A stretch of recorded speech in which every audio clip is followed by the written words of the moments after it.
Slăvit și binecuvântat să fie Domnul. Amin. Vedeți, dragilor, multe căsătorii au fost pe pământul acesta, de la întemeierea lumii, de la prima căsătorie până în ziua de astăzi. Cu timpul, oamenii au făcut tot felul de improvizații, mai bune, mai puțin bune. Oamenii s-au gândit să cânte la nuntă, să fie bucurie, e normal să fie bucurie. Și eu cred din toată inima că cei mai bucuroși în ziua de astăzi este Valentin și Lidia. Apoi noi, ceilalți, ne bucurăm de bucuria pe care ei se bucură, pentru că așa spune Cuvântul lui Dumnezeu. Bucurați-vă împreună cu cei ce se bucură. Este o zi în care dorim ca Domnul să binecuvinteze, o zi în care ne bucurăm. Într-una din zile era o căsătorie undeva la sat, la țară. Frații de acolo nu știau, au deprobat prea multe cântări. Vedeți, și cântările acestea sunt inspirate din Scriptură, multe din ele. Spun multe din ele pentru că sunt unele care sunt inspirate așa pe ele în Scriptură. Însă, este cântarea aceea, Tu ai dat, Doamne, căsătorie. Și un grup de tineri de la oraș o cântau cu foc, la o nuntă, la sat. Pentru că au fost invitați acolo la acea nuntă și o cântau cu foc. Frații de la sat. Așa cum ne unim și noi de multe ori la o cântare pe care n-am mai auzit-o. Și mai ales că noi stăm cu spatele și nu putem să vedem. De multe ori cântăm cântarea nouă mai mult de pe buzele dumneavoastră. Ne uităm la voi și o cântăm și noi, pentru că nu știm dacă nu știm. Și frații de la țară n-aveau pentru proiector. A ieșit cântarea în loc de Tu ai dat, Doamne, căsătoria, Tu l-ai, vai, Doamne, căsătorie. Și cântau cu foc. Cei care treceau pe acolo au auzit și au spus, Doamne, dar ce se întâmplă? Fraților, vreau să vă spun că căsătoria nu este un tulai și nu este un vai. Căsătoria este ceea ce a lăsat Dumnezeu pentru doi. Pentru un tânăr și o tânără. Pentru o femeie și un bărbat. Cuvântul lui Dumnezeu spune că, dar de la începutul lumii Dumnezeu a făcut parte bărbătească și parte femeiască. În această dimineață, înaintea lui Dumnezeu, înaintea noastră a tuturor, este Lidia, parte femeiască, și este Valentin, parte bărbătească, așa cum i-a lăsat Dumnezeu. Așa cum a lăsat Dumnezeu lucrarea aceasta de la început.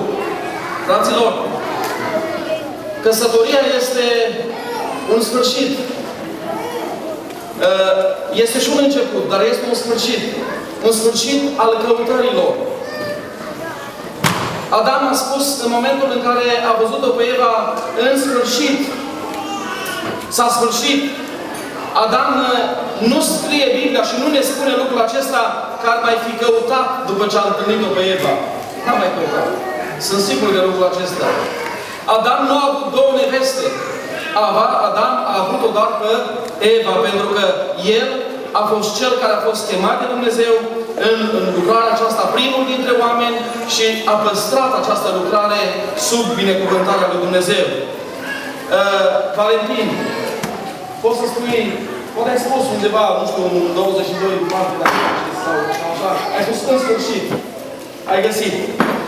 Începând de la acel în sfârșit, tu nu mai ai voie să mai cauți niciodată. Lucrul acesta este valabil și pentru Lidia și pentru oricare care s-a căsătorit în această biserică. Sfârșitul este și sfârșitul singurătății.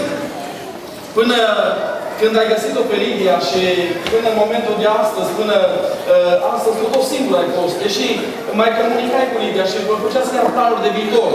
Dar început de astăzi, deschidoi, care va trebui să gândiți, așa cum spunea fratele Luca, să gândiți în comun, să gândiți la lucrurile nobile pe care Dumnezeu va chema.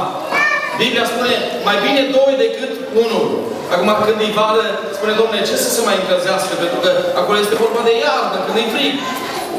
Da, este mai bine doi decât unul, pentru că voi veți vedea unul asupra altuia și Dumnezeu să vă binecuvinteze. Sfârșitul căsătoriei voastre sau a vieții voastre de familie vreau să fie în Împărăția lui Dumnezeu și Dumnezeu să vă ajute. Dacă Domnul vă va dărui copii, dacă vor fi mulți sau puțini, eu vreau ca voi să fiți sub binecuvântarea lui Dumnezeu și împreună cu ceea ce v-a dat Dumnezeu, împreună cu prietenii voștri, dacă veți putea să strângeți și pe ei, împreună cu rudenile voastre, să ne întâlnim în Împărăția lui Dumnezeu. Doamne, ajută-ne la aceasta! Bineînțeles că sunt foarte multe lucruri de spus la căsătorie. Poate părinții ar vrea să spună ceva la căsătorie. Prietenii ar vrea să spună ceva la căsătorie. Frații, surorile din biserică ar vrea să spună ceva la căsătorie. Însă cel mai important este ceea ce spune Domnul. Domnul să ne binecuvinteze. Invit pe cei doi să se ridice în picioare și împreună cu fratele Cornel le vom pune întrebările și apoi vom cere binecuvântarea Domnului peste ei.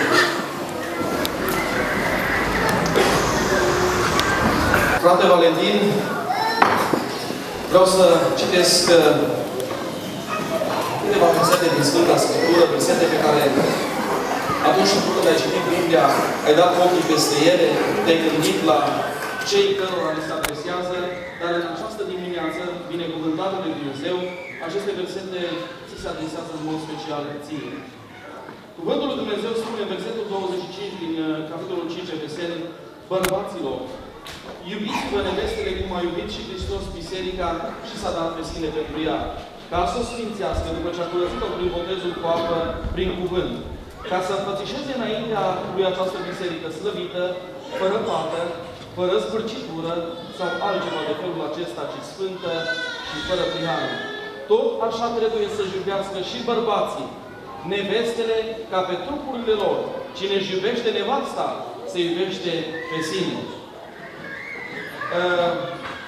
Unii o iubesc prea mult și mai mult decât ar trebui să poată să o iubească și fac lucruri care nu ar trebui să le facă. Însă, eu vorbesc de modelul scriptural și vreau să te întreb, Valentin, dacă din dragoste, nesilit de nimeni, de nicio împrejurare, iei în căsătorie astăzi pe Lidia. Da, clar din dragoste. Dumnezeu să te binecuvinteze. Vreau să te întreb, Valentin, ca un om care ți-ai făcut bine socotelile, cât timp vrei să durezi această dragoste pentru Lidia? Așa să te ajute Bunul Dumnezeu. Sunt cu Domnul și pentru binecuvântarea voastră. Dar înainte de întrebările acestea, vreau să citesc cuvântul Domnului din Efeseni, care de data aceasta ți se adresează în mod direct ție. Nevestelor, fiți supuse bărbaților voștri ca Domnul. Vreau să te întreb înaintea Domnului, dacă din dragoste și nesilită de nimeni și de nicio împrejurare, mergi în căsătorie cu urmată de Domnul. Dumnezeu să te binecuvinteze. Vreau să te mai întreb dacă ești hotărâtă să ții această dragoste și așa cum spune Biblia, să fii supus nu cum vrei tu, ci cum este supusă biserica Domnului Iisus. Dumnezeu să te binecuvinteze. Amin. Vă invit pe dumneavoastră, cei care stați, să vă ridicați cu toții și împreună ne vom ruga Domnului.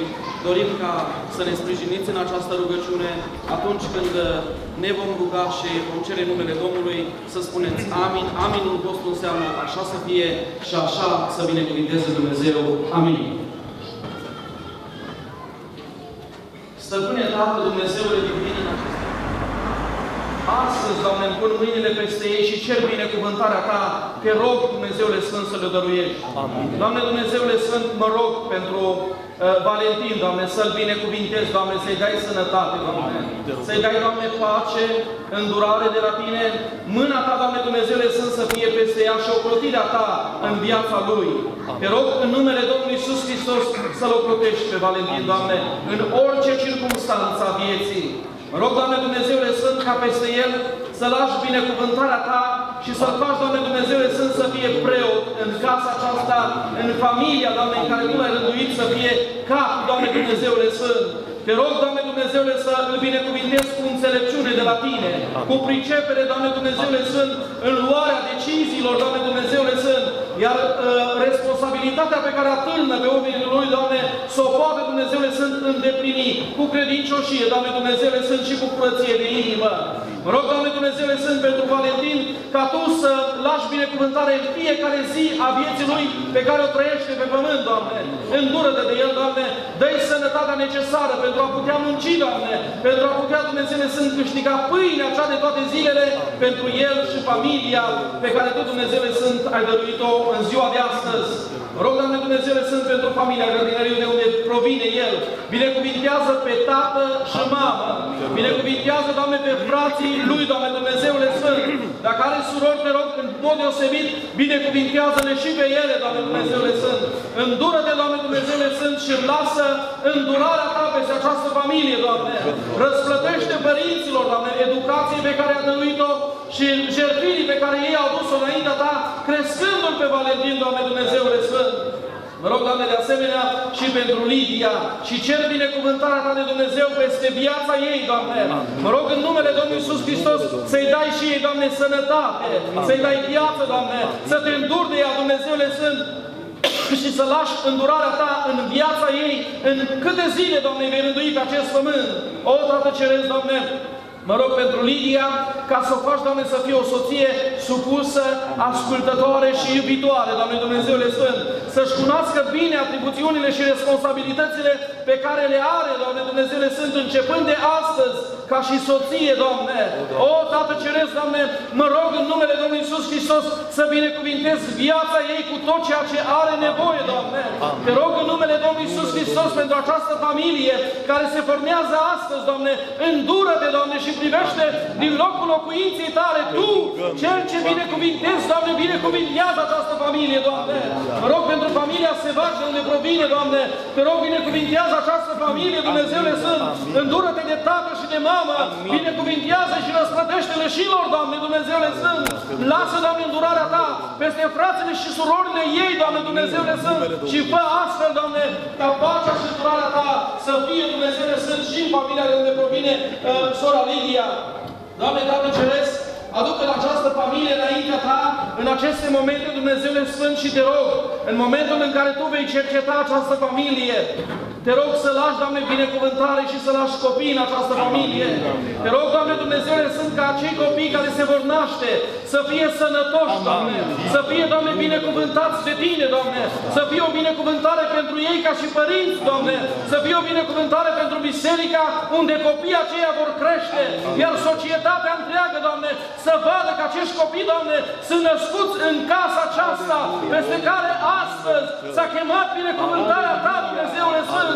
O, Tată, Te rog în numele Domnului Iisus Hristos, în acest moment al binecuvântării, binecuvintează biserica Ta, Doamne, binecuvintează pe frați și surori, binecuvintează familiile din biserica aceasta, Doamne, și lasă îndurarea Ta, Dumnezeule Sfânt, peste fiecare care vine cu credință înaintea Ta. O, Tată Ceresc, ar fi multe lucruri pe care aș vrea să le mai spun, dar Te rog, Doamne, tuturor, Dumnezeule Sfânt, care nu le știu, Doamne, în aceste momente și nu-mi vin, Doamne, Te rog, completează Tu, Doamne, și binecuvintează Tu. În numele Domnului Iisus Hristos m-am rugat pentru ei. Amin. Doamne Dumnezeule, în numele Lui Iisus Hristos, înaintea Ta stăm în continuare. Și pentru că Tu ești Dumnezeu mare și sfânt și ești în biserica Ta, Te rugăm în aceste momente să binecuvintezi. Amin, Doamne, Te rugăm. Binecuvântarea Ta, Doamne Dumnezeule, să curgă și să fie peste familia Ta. Te rugăm, Doamne Ceresc. Peste tinerii aceștia care pornesc pe drumul familiei, Doamne. Vrăjmașul lor va fi diavolul. Vrăjmașul lor, Doamne Dumnezeule, este și vrăjmașul Tău. Ajută-i să vegheze, să vegheze Valentin, să vegheze Lidia, să aibă, Doamne Dumnezeule, privirea îndreptată înspre Tine, dar inima să le fie curată unul față de celălalt. Pune în inima lui Valentin dragoste pentru Lidia și în inima Lidiei dragoste pentru Valentin. Și dragostea aceasta să rămână până la sfârșitul vieții. Doamne Dumnezeule, să nu se consume, să nu aibă parte de certuri, să n-aibă parte, Doamne Dumnezeule, de lucruri care sunt în familiile care nu Te cunosc pe Tine.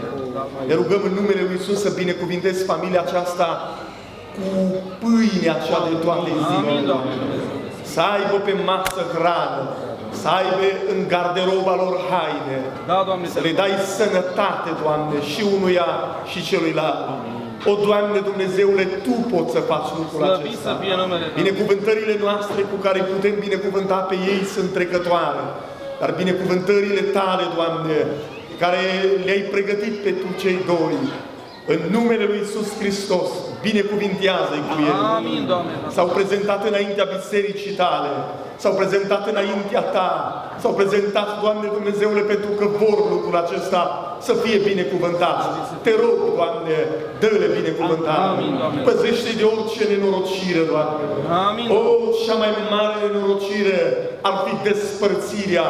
Te rog, nu-i lăsa, Doamne Dumnezeule, Amin, să Doamne. cadă în cursa aceasta diavolului, Doamne, te rugăm. în care multe familii în vremea aceasta s-au frânt pentru că n-au vegheat asupra cuvântului Tău.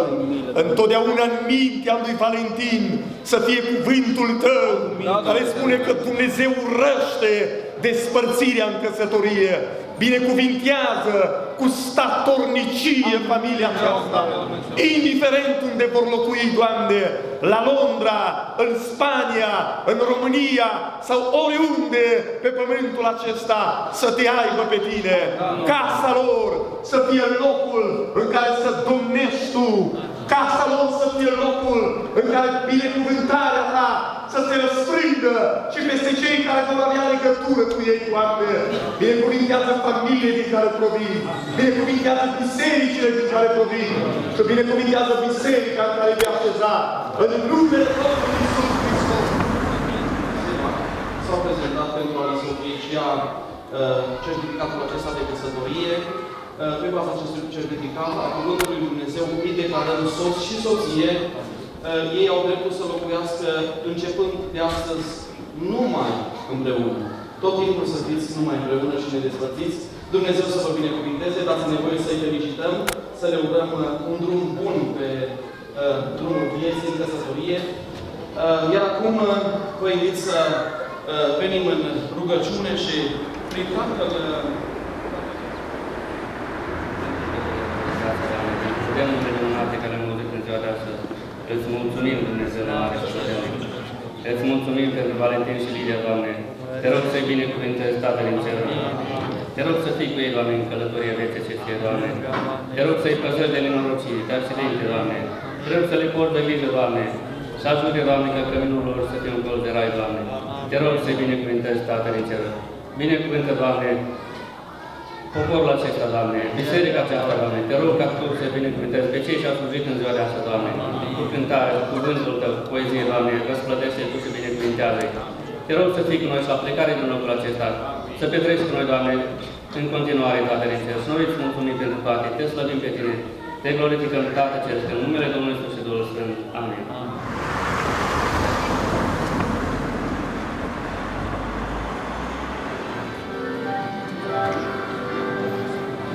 Două mâini, Doamne, astăzi să unesc, din acest drum împreună ei pășesc. Te rugăm lângă ei să fii mereu, să înțeleagă că-și Tu ești Dumnezeu, să-i conduci cu mâna Ta, Tu-i poți binecuvânta.